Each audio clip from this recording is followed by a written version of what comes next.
태종은 언제 어디서나 누군가의 시선이 느껴진다 하면서 사관의 시선을 굉장히 불편해 했다고 합니다. 연산군은 내가 두려워하는 것은 역사뿐이다 이렇게 이야기를 했었고요.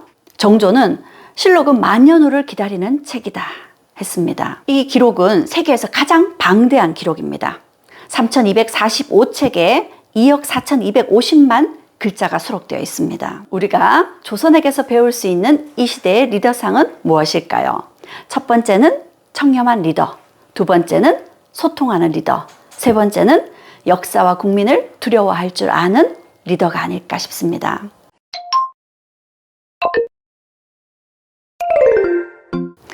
조선의 500년을 가능케 한 시스템, 세 번째는 조선의 기록 시스템입니다.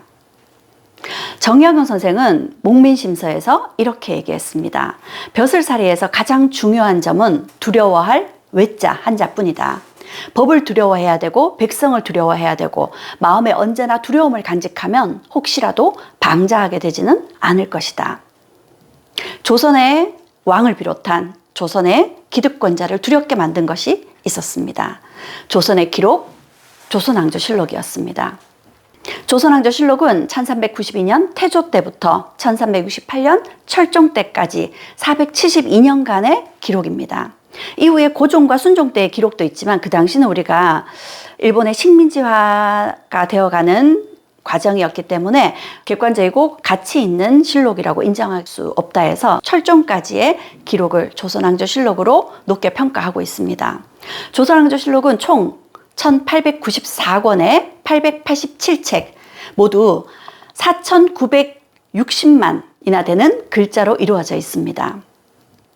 이 조선왕조실록은 1997년 유네스코 세계 문화유산으로도 등재되었습니다.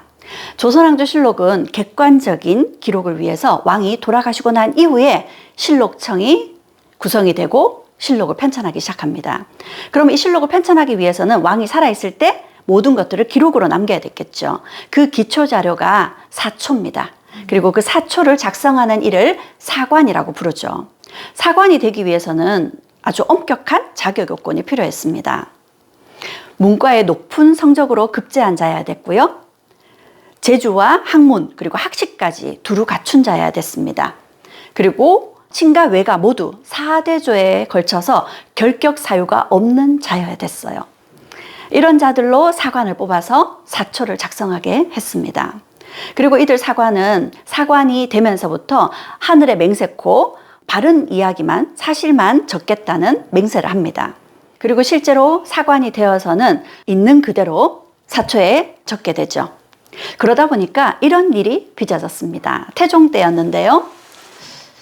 태종 이방원이 친히 활과 화살을 가지고 말을 달려 노루를 쏘다가 말이 거꾸러짐으로 인해 말에서 떨어졌습니다. 다행히 몸이 상하진 않았어요. 그런데 걱정되는 게 있었습니다. 좌우를 두리번거리면서 말하기를 사관이 알게 하지 말라 했습니다. 그런데 기록에는요, 사관이 알게 하지 말라 하였다 라고 적혀 있습니다. 이런 사람들이 사관이었습니다. 그야말로 있는 그대로 직필을 하는 사람들이었죠. 그래서 실제로 태종은 언제 어디서나 누군가의 시선이 느껴진다 하면서 사관의 시선을 굉장히 불편해 했다고 합니다. 조선왕조실록에는 사관이 자신이 보고 들은 것을 있는 그대로 객관적으로 사초에 작성을 합니다. 뿐만 아니라 사관은 자신의 개인적인 주관적인 생각까지도 적었습니다. 그런 부분에는 사신은 논한다 하면서 자신의 생각을 적습니다. 사관 정태제의 사초에 따르면 자신의 생각을 이렇게 적고 있습니다. 백성의 민생고 해결이 급선무라고 대신들이 아뢰어도 머뭇거리는 것은 왕의 자세가 아니다. 이 왕이 누구일까요? 정태제가 사관으로 있을 때 왕이 인조였습니다. 인조에 대해서 사관의 주관적인 평가를 이렇게 남겼던 거죠. 역사서라고 하면 객관적인 서술만 해야 되는 것이 아닌가 이렇게 볼 수도 있을 겁니다. 조선왕조실록은 예외적으로 사관의 주관적인 평가도 함께 실었습니다. 그러므로 인해서 자칫 객관적인 서술에 사관의 생각이 은연중에 들어가지 않도록 했던 거죠. 여기서부터 여기까지는 객관적인 서술, 이 부분은 사관의 주관적인 생각, 이걸 명확하게 구분할 수 있게 해주었습니다. 조선왕조실록이 또 대단한 데는 이런 이유가 있습니다. 선조실록은 안타깝게도 임진왜란이 발발하게 되면서 선조 제위 초창기 25년 동안의 사초가 모두 사라졌습니다. 사관들이 피난을 가면서 사초를 다 불태워버렸던 거죠. 그래서 조선왕조실록 중에 선조의 실록이 가장 부실합니다. 선조가 죽고 난 이후 광해군이 즉위하면서 선조실록 편찬이 시작되었죠. 그래서 처음에 선조실록은 광해군 때의 집권 세력이던 북인들이 선조의 실록을 작성했습니다. 그런데 광해군이 쫓겨나고 인조가 즉위하게 되면서 북인들도 함께 쫓겨났고 서인들이 집권하게 됩니다. 서인과 북인들은 관점이 달랐죠. 그래서 인조 반정 이후에 서인들 측에서 새롭게 선조실록을 작성했습니다. 그래서 이 새롭게 작성한 실록을 선조수정실록이라고 합니다. 그럼 서인들이 선조수정실록을 작성했으니까 기존에 있던 선조실록은 어떻게 해야 될까요? 폐기시켜야 되겠죠. 그런데 서인들은 그 이전에 북인들이 작성했던 선조실록도 그대로 둡니다. 선조실록과 선조수정실록 둘 중에 무엇이 옳은 관점이라고 보느냐, 이것은 후대의 평가에 맡기는 것이었습니다. 그만큼 이들은 자신들의 관점, 자신들이 쓴 역사서술에 자신이 있었던 거죠.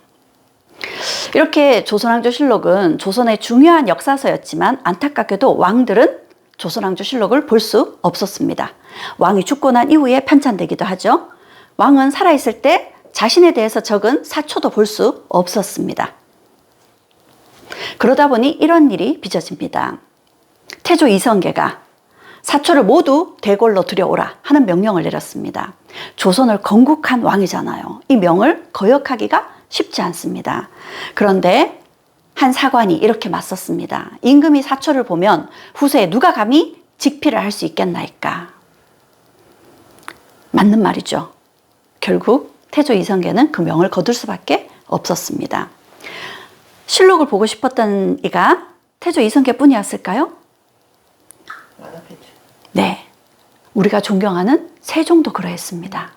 세종은 특히나 아버지가 누군가요? 태종이죠. 역사에서 많은 분란을 만들었던 입니다. 그러다 보니까 아버지의 태종실록이 어떻게 적혀 있을지 무척 궁금했습니다. 그래서 세종은 태종실록을 보겠다고 했습니다. 그러자 이번에도 신하들이 이렇게 맞섰습니다.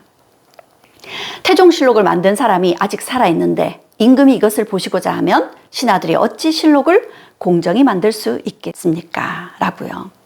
결국 세종도 받아들일 수밖에 없었습니다. 그리고 세종대왕은 이후에도 다른 왕들이 실록을 보지 못하게 해라 하고 당부를 했습니다. 이처럼 조선왕조실록은 왕조차도 볼 수 없는 역사서였습니다. 그래서 연산군은 내가 두려워하는 것은 역사뿐이다 이렇게 이야기를 했었고요. 정조는 실록은 만년 후를 기다리는 책이다 했습니다. 실록은 조선의 500년이 아니라 조선의 500년이 끝나고 난 이후에 후손들을 위해서 조선의 역사를 보고 배우도록 남긴 큰 선물이었던 거죠. 왕조차도 볼 수 없는 기록, 그랬기에 그것이 조선의 권력가들을 두렵게 했습니다. 조선왕조실록과 함께 이 조선왕조실록의 기초자료가 되는 또 다른 기록이 있습니다. 승정원일기입니다.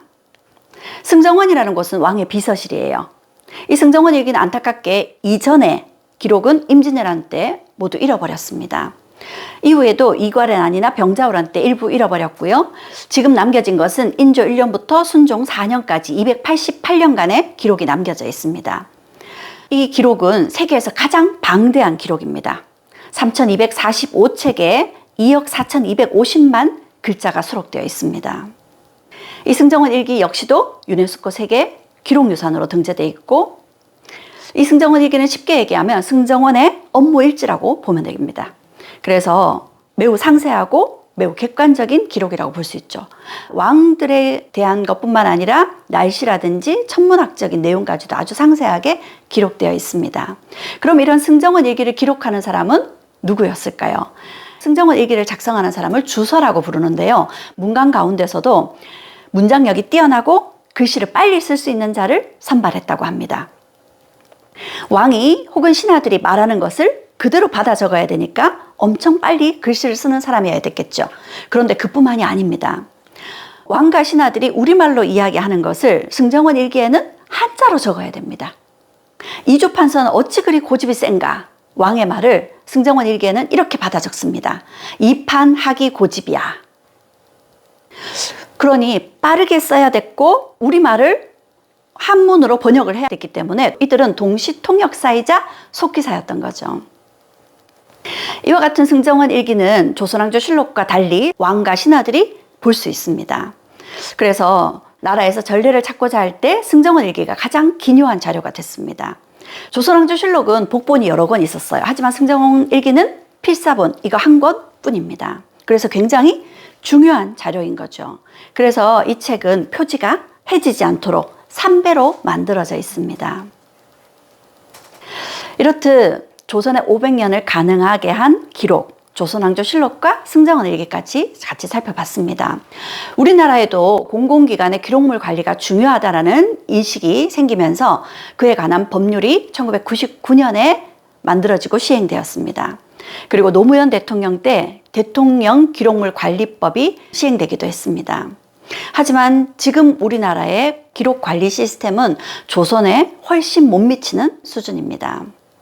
조선의 500년을 가능하게 한 시스템. 저는 그것이 조선의 관료제도, 그리고 소통, 그리고 기록 시스템에서부터 비롯되었다고 생각합니다. 그렇다면 우리가 조선에게서 배울 수 있는 이 시대의 리더상은 무엇일까요?